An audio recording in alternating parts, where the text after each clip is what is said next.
In Atlanta, legislators are gathering under the Gold Dome for a special session that happens once every decade, a special session that's known as redistricting, and will determine congressional, state Senate, and state House districts for the next 10 years. Redistricting is the process that follows every 10 years after the year of the census.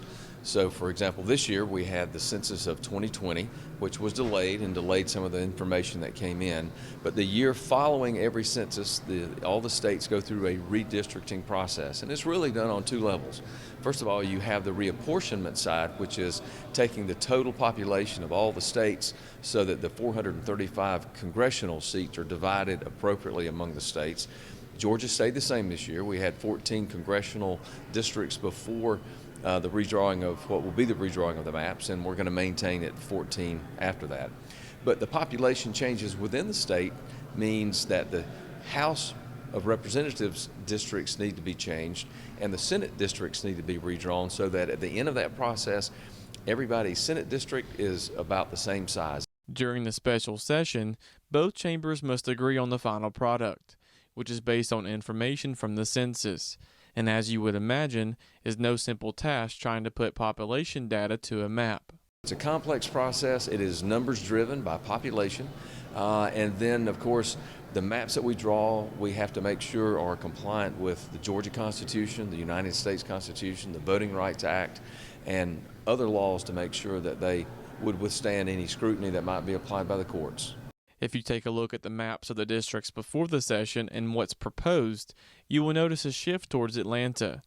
That's of course due to Georgia's population growing and from the shift from rural to urban areas. One of the things that we've seen with the data from the Census Bureau is that in fact we had a lot of folks seemingly either move out of rural Georgia or we've had very little growth in rural Georgia. A lot of the 1 million people that have moved to Georgia in the last 10 years seem to have certainly been in the metro Atlanta area and some of the smaller city areas.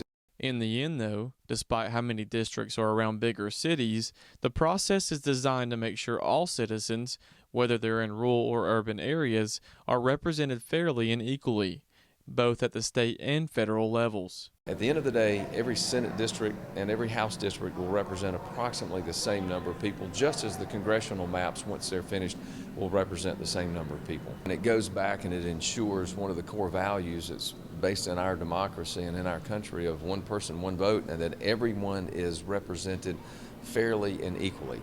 So if we didn't have this process, you would have some districts that had much fewer people than another district, but each represented by one senator. And so you would have less representation in the more heavily populated areas in effect.